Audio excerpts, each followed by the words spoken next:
Hey everyone, I'm Kat. Welcome once again to the Unicorn Painter.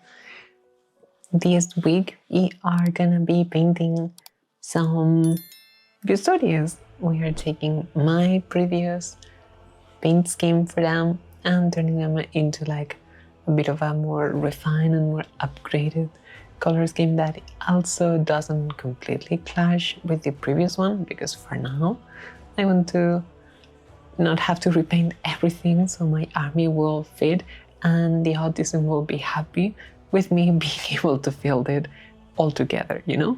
I'm going to show you a little bit of what I painted before and what I want to get out of it, you know, like what things I'm trying to focus on. So we should get started.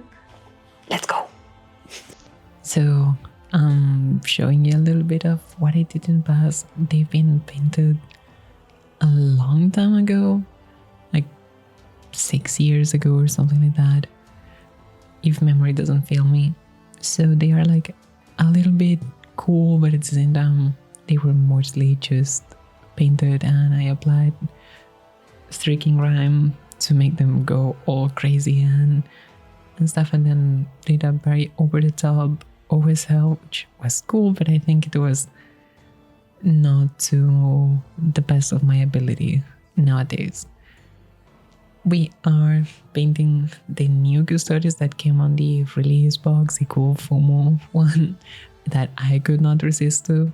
We're gonna be using mostly the airbrush to create all the base colors.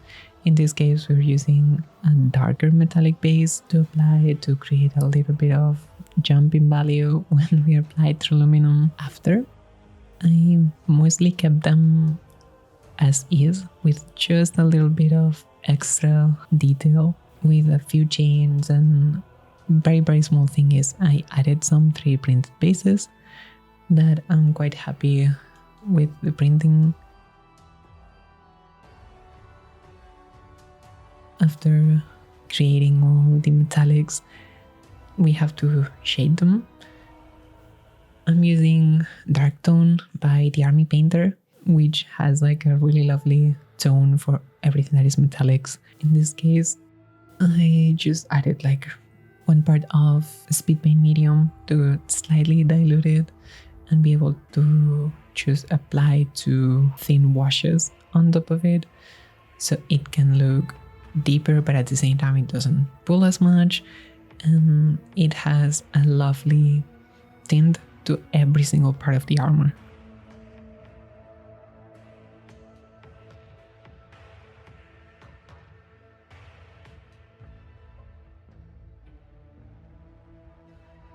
Shining Silver is a lovely metallic color, and I'm just lightly dry brushing everything to create a bit more contrast, you know, like it's nice having deep shadows, but also we need some highlights.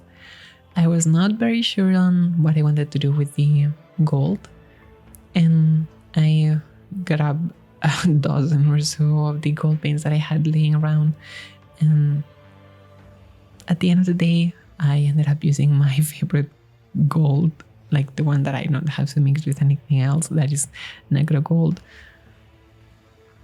which is really nice. It's very smooth. It goes over the metallic base tone that we've applied really well, so well that I may have hit a couple of things that I was not all that happy to have to, but I put it everywhere that I needed to, and I just wash it with like some brown wash to create a bit more depth before moving on to green black, which is a speed paint, to hit all the tubes, all the joints on the armor, the casing on the weapon, of course in very deep sharp focus. I am struggling a little bit in finding purples that I enjoy, purple violets that are not desaturated in a weird way or that have been mixed with other pigments too much. In this case, the Army Painter line, it's pretty decent for what I wanted to try, and I think I'm just gonna keep using them, but may have to find something that has more like single pigment violet for all of this. I applied 2 thin coats of terrestrial titan, I think it's called, of the purple, to create a nice base color for the cape, anything that was like on the pauldrons, a small shield on the right one, and the tabards or like dangly beads at that they have on the front, or anything that it's on the weapons. I was bit by bit getting it lighter by adding cultist purple, I think it is, to the mixture, and doing thin coats to lightly blend it and raise the vibrancy and value of the folds on the cape. I'm not the best one at painting volumes and stuff, but I've been trying to get a bit better. So instead of just doing like everything by the airbrush and just not worrying about trying to learn to properly do it with the brush,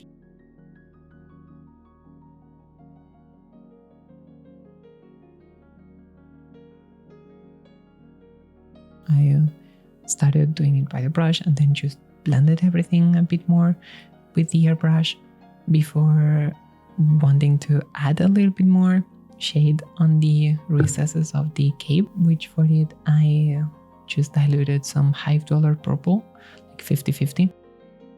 As you're realizing, probably it's one of my favorite speed paints because I ended up using it for everything and any other time.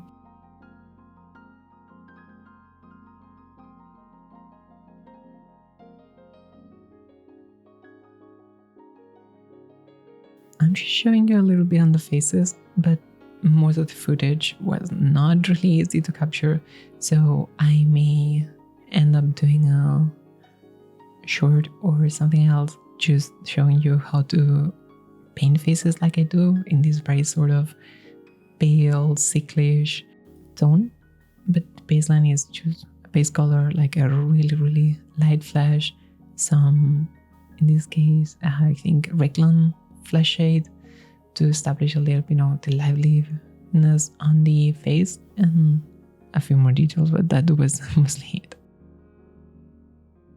On the original ones, I ended up going for streaking rhyme, but I thought it was not a really nice choice.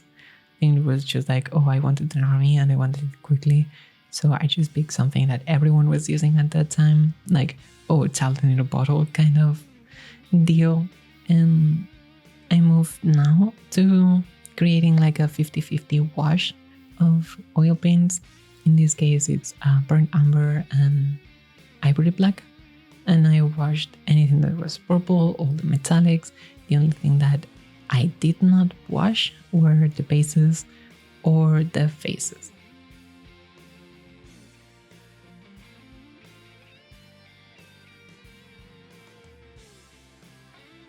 The eyeshadow applicators are amazing for removing anything that has to do with oils, because they are like very smooth. They have like 2 sides. It can be like employed in a bit of a more precise way, but at the same time they don't leave any residues.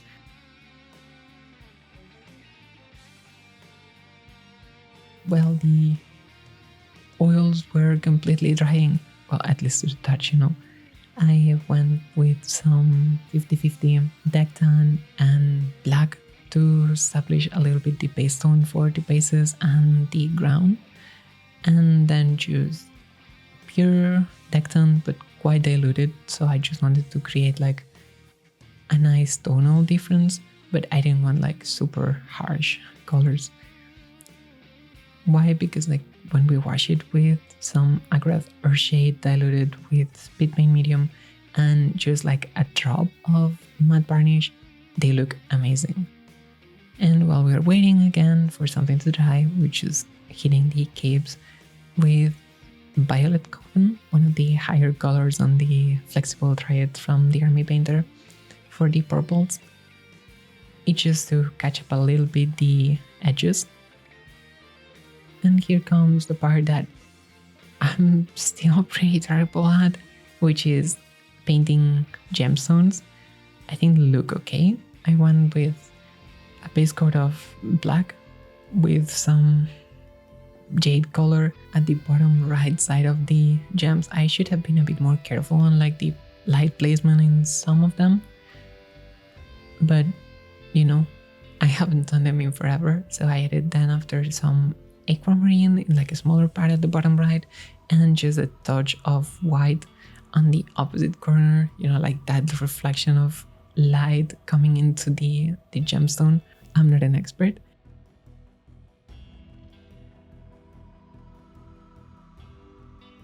As we did in past thingies, I diluted aquamarine, which just makes for a really nice berry gray color, and I applied it on anything that was gold to give it that tarnished look, but without resorting into like, oh, you know, paint effects and things that simplify things too much. I think it gives it a nice weathered look, but it doesn't go too hard into it. It looks super vibrant right now, but when it dries, it looks more muted.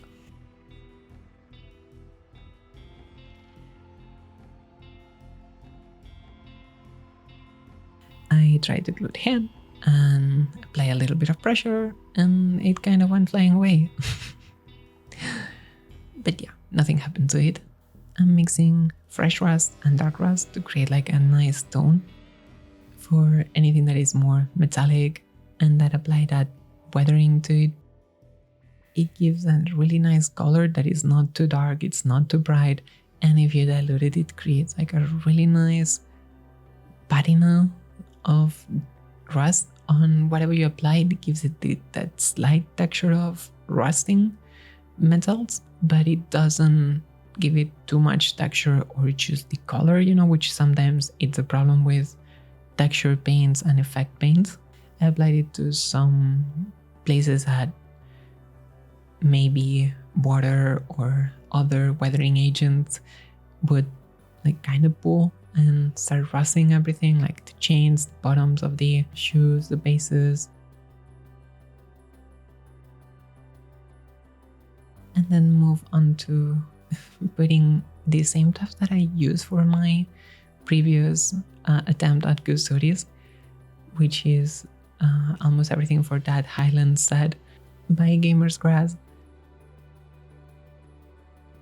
And just giving the base a really quick rim before realizing that I may have forgotten to paint the weapons. I'm using just some white ink by Vallejo to establish the glowing bits of the gun before going with Caribbean blue. In the camera it looks very flat, but it has like a bit of a gradient from like lighter color on the closer side of the gun to the edge, which is darker. Then with the same ink that we've used, I wash, air quotes, the part closer as if the light was emanating from it, and then just edge highlight the borders of the weapon. Try to create that cutting edge. I don't know if I'm explaining myself too well, you know, like what part is the energy that's emanating from the weapon coalescing into, you know, and what is like the actual damaging part of it. Before I was like thinking of like, oh, what do I want to do with it? Should I go more non-metallic metal or something? And decided, yeah, let's not go too crazy. I just did some squigglies as if they were like lining little bits on the weapons to add a bit more visual interest. I refined some of the edges and the contact points, and that was it.